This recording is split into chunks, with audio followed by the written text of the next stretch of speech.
জবানে জানিয়ে দিলেন, বাবা সাহাবীরা আমি নবী তোমাদেরকে জানিয়ে দিলাম এমন একটা দিন আসবে, সময় আসবে যেদিনে দেখতে পাওয়া যাবে আমার উম্মতেরা ধনাঢ্য ব্যক্তি হয়ে যাবে, ধন সম্পদওয়ালা হয়ে যাবে, ওদের টাকা পয়সার অভাব হবে না। ও বাবা সাহাবীরা মসজিদগুলো কালারফুল তারা বানাবে। ও আমার সাহাবীরা শুনে রেখে দাও, জেনে রেখে দাও, মানুষ ঘন হজ করবে, ওমরা করবে। আমি রাসূলুল্লাহ জানিয়ে দিলাম আল্লাহর ভয় ওদের অন্তরে থাকবে না, আমি নবীর মহব্বত ওদের অন্তরে থাকবে না। দুনিয়ার জমিনে ওরা হারামটাকে হালালের মতো মেনে নেবে, যার কারণে ওদেরকে শায়েস্তা করার জন্য আমার আল্লাহ জালেম সরকার নিযুক্ত করে দেবে। জালেম সরকার এমনি আসবে? কথা বলছেন না কেন? জালেম সরকার এমনি আসেনি, আমরা জুলুম করেছি বলেই তো জালেমটা এসেছে। কথা বলছেন না? এই আজকে এত বড় মজলিস হচ্ছে, এই মজলিস ছেড়ে সব কুটুম্বিতে নিয়ে পড়ে আছে, সব কুটুম বাড়িতে সব 10 জন 12 জন 15 জন করে সব মেহমান এসেছে। কথা বুঝছেন না? কুটুম নিয়ে শালা শালি বোনাই এই নিয়ে ব্যস্ত, মজলিস খালি। তাহলে এই মজলিসটাকে অপমান করা হচ্ছে না, হয় না? কথা বলছেন না কেন? হচ্ছে না, হয় না? যে নিজের ধর্মীয় অনুষ্ঠানটাকে অপমান করে ও মুসলমান কিসে?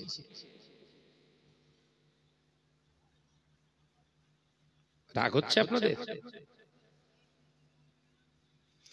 ও নওজওয়ানেরা, মুরব্বিয়ারা, গণেরা, ছেলেরা, বাচ্চারা, পর্দানশীনা বোনেরা, ভদ্রার মুসলমানেরা, কান খুলে শুনে রেখে দেয়, আল্লাহ নবী পাক জবানে জানিয়েছেন মুসলমান যখন হারামখোর হয়ে যাবে, মুসলমান যখন হারামটাকে হালালের মতো ভালোবাসবে, মুসলমান যখন নাজায়েজটাকে জায়েজের মতো করবে, ওই সময় আমার আল্লাহ জালেম শাসক নির্বাচন করবে।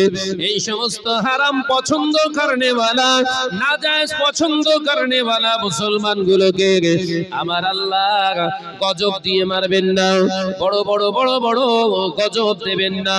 আমি আল্লাহ নবীর সম্মানের তাগিদে আমার উম্মতদেরকে বড় গজব দিয়ে আল্লাহ মারবেন না, কিন্তু জালেম সরকার প্রতিষ্ঠিত করে এদেরকে পেটাতে থাকবে।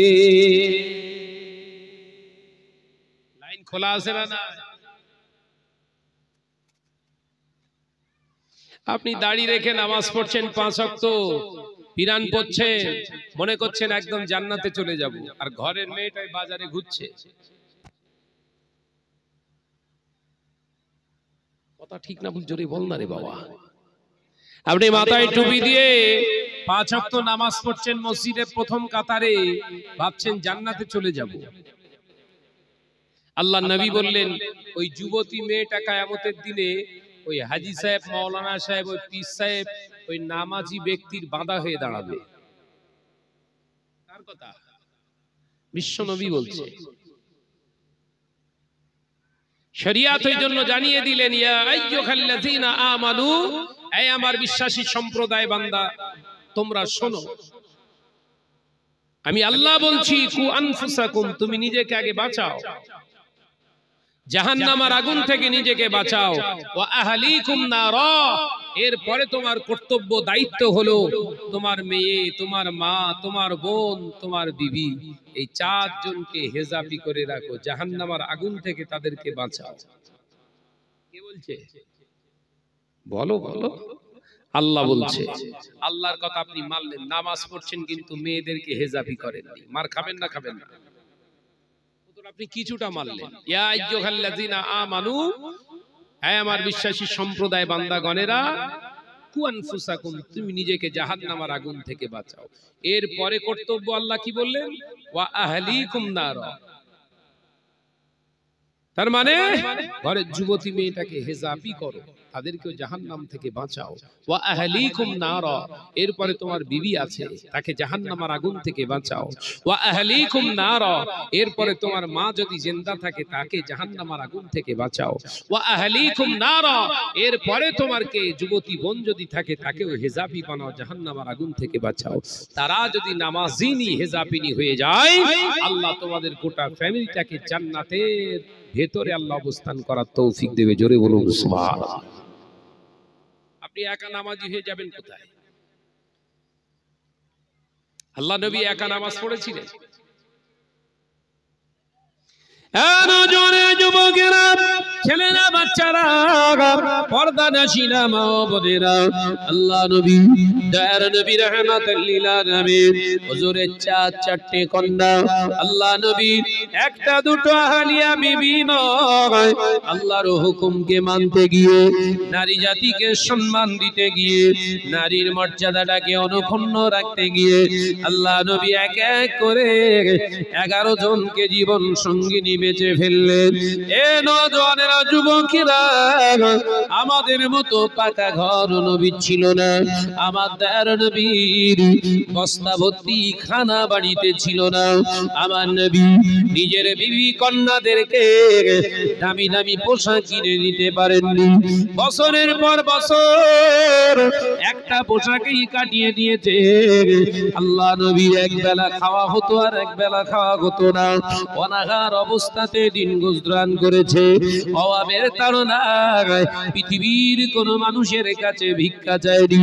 ও নওজওয়ানেরা, মুরব্বিয়ার গণেরা, আমার নবী চারটে কন্যা 11 জন আহলিয়াদেরকে দিয়ে জীবন ধারণ করেছে। 63 বছরের জিন্দেগিতে একটা সেকেন্ডের জন্য পৃথিবীর কোন বিজ্ঞান প্রমাণ করতে পারবে না আমার নবী ওই টোটাল 15 জন ঘরের মহিলার চেহারার বর্ণনা কিয়ামত হয়ে যাবে। আল্লাহ নবী দয়ার নবী রাহমাতুল লিল আলামিনের ঘরের একজন নারীর চেহারা রূপের বর্ণনা কেউ দিতে পারে না। জোরে হবে না। 11 জন আহলিয়া, 4 জন কন্যা, টোটাল কত? 15। বাড়ি কিসের? ছিটে বেড়ার ঘর। কারোর মাজাল নেই। নবীর একটা কন্যার দেখতে কেমন ছিল, হাইট কেমন ছিল, ফর্সা ছিল না কালো ছিল, ক্ষমতা নেই। একজন পুরুষ 15 জন মহিলাকে, 4 জন নিজের কন্যা আর 11 জন আহলিয়াদেরকে এইভাবে পালন করেছে। কিয়ামত হয়ে যাবে, এখনো তাদের বিরুদ্ধে কেউ আঙ্গুল তুলতে পারে না। একবার জোরে বলুন না। আর তোমার এক পিস এলাকা চষে বেড়াচ্ছে। তুমি মুসলমান সাজো, মুসলমান সেজে ঘুরছো, এমনি ওয়াকফ অ্যামেন্ডমেন্ট পাস হয়নি, 2 দিন পর তোমার ঘর থেকে তাড়াবে। বাপের ভিটে 35 ভিটে থেকে লাত মেরে মেরে তাড়াবে। অরিজিনাল মুসলমান না তো। অরিজিনাল মুসলমান হলে কেউ কিছু বলবে না আপনাকে। বলবে খাজা গরিবে নওয়াজ মঈনুদ্দিন চিশতি আজমির রহমাতুল্লাহ আলাইহি হুজুর আমার তারাগড় পাহাড়ের পারদেশে নিজের ঘর করেছিলেন। খাজা গরিবে নওয়াজ মঈনুদ্দিন চিশতি আজমির রহমাতুল্লাহ আলাইহিকে তাড়ানোর জন্য পৃথিরাজ চৌহান, অজয়পাল যোগী চেষ্টা করেছিল না করেনি? তাড়াতে পেরেছে? কথা বলে না। তাড়াতে পেরেছে? এখনো সেইখানে আছে। এমন ভাবে আছে জৈন, খ্রিস্টান, বৌদ্ধ, হিন্দু সবাই তাকে সম্মান করে। একবার জোরে বলুন। মুসলমান হন, আপনার সম্মান সবাই করবে। 2 নম্বর মাল একটাও পছন্দ করবে না কেউ। কথা বলে না। তুমি সাজো মুসলমান, কর্মে তোমার সঙ্গে মুসলমানত্বের কোনো মিল নেই। 1 নম্বর না 2 নম্বর? বল না রে বাবা। মুসলমান সেজে ঘুরছো, আবার মদ খেয়ে ঘুরছে। মদ, সাদা পানি লাল পানি, কথা বুঝে না। তো এই বোদরা এলাকায় এসব নেই। সাজে মুসলমান, পাত্তি খায়, পাত্তি। বুঝতে পেরেছেন পাত্তি কি বলে? গাঞ্জা, গাঞ্জা ওর নাম রেখেছে এখন পাত্তি। যে মুসলমানটা গাঁজা টানে, গাঁজা খায়, ওই মুসলমানটা যদি বলে আমি নবীর আশিক, শয়তানের কাছে আসবে? কথা বলে না? শয়তান পর্যন্ত ভয় খাবে যে আমি অত বড় শয়তানি করি। যে মুসলমানের ছেলেটার নাম রফিকুল, নাম আব্দুর রফিক, নাম আব্দুল শফিক, এই নাম রেখে যারা মদ শরাব পান করছে, শয়তান আছে ওর কাছে আর আসবে? শয়তান বলবে যাওয়ার দরকার নেই, ও আমার থেকে বড় শয়তান। কারণ মদ আল্লাহ হারাম করেছিল। কিতাবের ভিতরে পরিষ্কারভাবে বর্ণনা করা আছে, কোন মুসলমান যদি মদ খায়, কোন মুসলমান যদি এক ফোঁটা শরাবটাকে টেস্ট করার জন্য, স্বাদ গ্রহণ করার জন্য, তিতো না ঝাল না মিষ্টি, এটা টেস্ট করার জন্য এক ফোঁটা মদ জবানে যদি ঠেকায়, 40 দিন ওই জবানের দোয়া কবুল হবে না।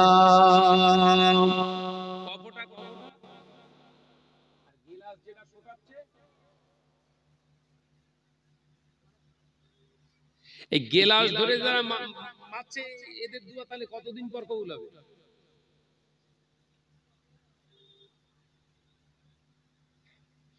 ফতোয়ার কিতাবে এসেছে, যে মুসলমানটা মদ খায়, যে মুসলমানটা মদ খায়, ওই মুসলমানটা যদি বিনা তওবায় মারা যায়, ওই অবস্থায় মারা যাওয়ার পরে মুসলমানের কবরস্থানে ওর দাফন করা যায় না।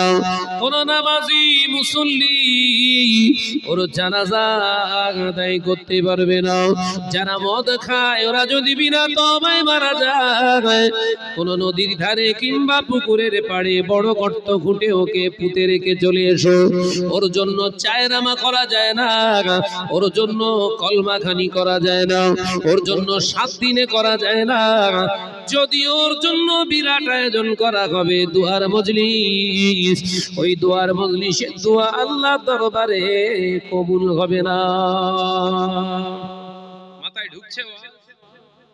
কিন্তু মদ কর পড়ে গেলি, আমার মাল দিলি, দুয়া এমন ঠেলবো যেই সেই বেহেশতের দরজা খুলে যায়। এই কথা বলে রেখে, কথা বলছেন রেখে, জান্নাতে পৌঁছে দিন। ফেরেশতারা বলছে হ্যাঁ হুজুর পৌঁছাবো, তুই একবার কবরে আয়, একসঙ্গে পৌঁছাবো। এই কথা বুঝতে যাচ্ছে না নাকি? তার জন্য দোয়া করছিস, মাতালের জন্য দোয়া।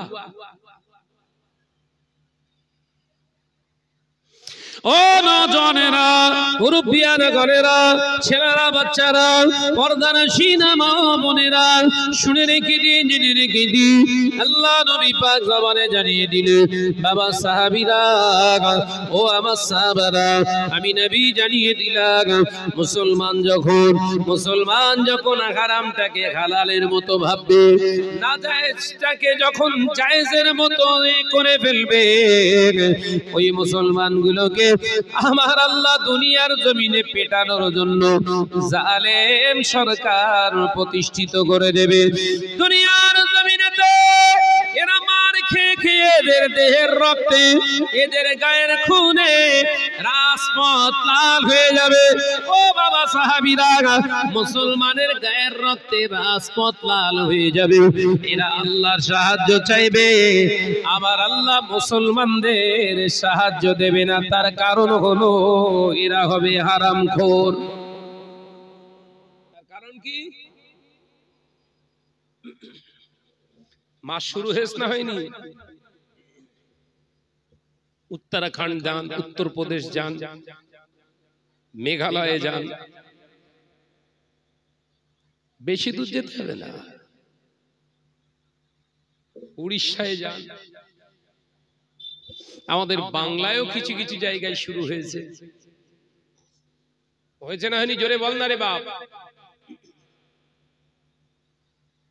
চিল্লাবে বলে, চিল্লে আওয়াজ করবে বলে জামা গায়ের গেঞ্জিটা খুলে গালের ভিতর ঢুকিয়ে দিয়ে বেঁধে দিয়ে ছুরি দিয়ে দিয়ে কাটছে।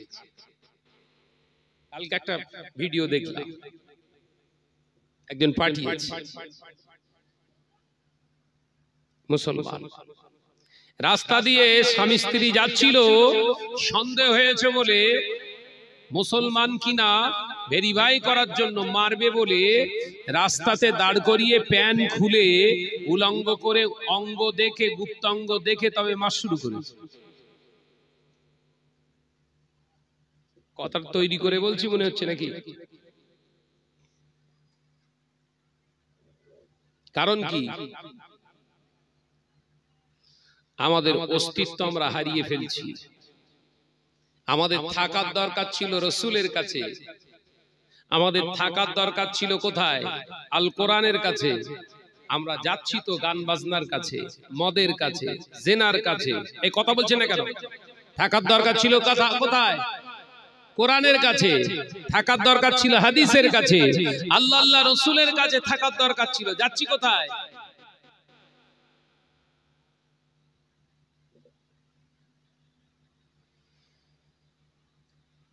সাবধান হন, সাবধান হন, এখনো সময় আছে, তওবা করেন। আমাদের মুখ্যমন্ত্রী আজকে দেখলাম এক জায়গায় সুতিনা কোথায় একটা ভাষণ দিতে দিতে বলে দিল, বাংলায় ওয়াকফ বিল নিয়ে আন্দোলন করলে সব থেকে বড় সে শত্রু আমার কাছে হবে। চিন্তা করেন তো, ওপেন ক্যামেরায় বলছি, ধিক্কার জানাই এরকম কথা। এই কথা ঠিক না বুঝে বলেন? বাংলায় আন্দোলন হবে না মানে? দেশের বাইরে? বাংলাটা কি দেশের বাইরে? কেন্দ্র সরকার কোনো কিছু করলে আপনি এখানে চেল্লান কেন? কথা বলছেন না কেন? কেন্দ্র সরকার কিছু করলে আপনি এখানে আন্দোলন করেন কেন? দিল্লি যে করবে। আমাদের রক্তক্ষরণ হচ্ছে, আমরা চেল্লাবো। এই দেশের নাগরিক আমরা। কথা বলছেন না কেন? আমাদের বাপ দাদার 14 পুরুষেদের রেখে যাওয়ার সম্পত্তি তুমি হস্তক্ষেপ করবে, আমরা চেল্লাবো না? চালাকি পেয়েছো? এরকম মন মানসিকতা, এরকম চিন্তাতে আমরা ধিক্কার জানাই। আমরা প্রত্যাশা করি না, আশা করি না আপনার কাছ থেকে এরকম কথা। আজকে বাংলার নাগরিক, বাংলার মুসলমান, বাংলার হিন্দু, বাংলার জৈন খ্রিস্টান বাইরের রাজ্যে গিয়ে কাজ করে খেতে পাচ্ছে না, ধরে ধরে সব পিটছে। কেন? অন্যায় কি? বাঙালি তারা। দেখেননি? দেখেননি? কই আপনার ভূমিকা কই? আপনি কি চাইছেন? মোল্লাদেরকে নিয়ে খেলা করতে চাইছেন? মোল্লাদের কিন্তু জ্ঞান ফিরছে, মোল্লাদের জ্ঞান ফিরছে, আগামী দিন বুঝতে পারবেন।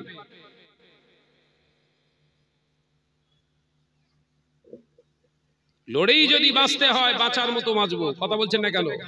লড়েই যদি আমাদের বাঁচতে হয়, কারোর দয়ায় আমরা বাঁচবো না, আমরা লড়ে লড়েই বাঁচবো ইনশাআল্লাহ।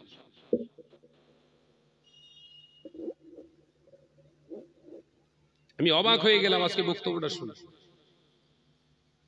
বাংলার একজন অভিভাবক, আমাদের বাংলার মুখ্যমন্ত্রী, মানে আমাদের তো অভিভাবিকা। কথা বলছেন না কেন? তিনি এমন মন্তব্য করতে পারে? বলতে পারতেন আন্দোলন করবে শান্তি শৃঙ্খলা ভাবে, বার্তা দিতে পারতেন। পারতেন না? পারতেন না? এনআরসি নিয়ে যখন এনআরসি সিএ আইন পাশ করলো, বিল পাশ করলো, তখন আপনি রাস্তায় নেমেছিলেন। মুসলমানদের জন্য নামছেন না কেন? কারণ এনআরসি হলে মোল্লার থেকে বেশি অন্য সম্প্রদায়ের মানুষ বেশি ডিটেনশন ক্যাম্পে যাবে, কারণ মুসলমান সব আদি এখানকার বসবাসের মানুষ। কথা ঠিক না বুঝে বলে? তার বেলা আপনি আন্দোলন করলেন। মন মানসিকতাটা চেঞ্জ করেন, নইলে আগামী দিনে কিন্তু এই মোল্লার ব্যাটারাই আপনাকে জবাব দিয়ে দেবে।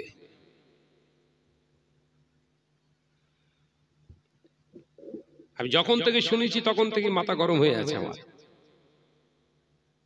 এ কি ধরনের কথাবার্তা? আমরা বাংলার মুসলমান, আমরা ভারতবর্ষের মুসলমান, আমাদের অস্তিত্ব গোটা ভারতবর্ষ জুড়ে আছে। কথা ঠিক না ভুল জোরে বলেন?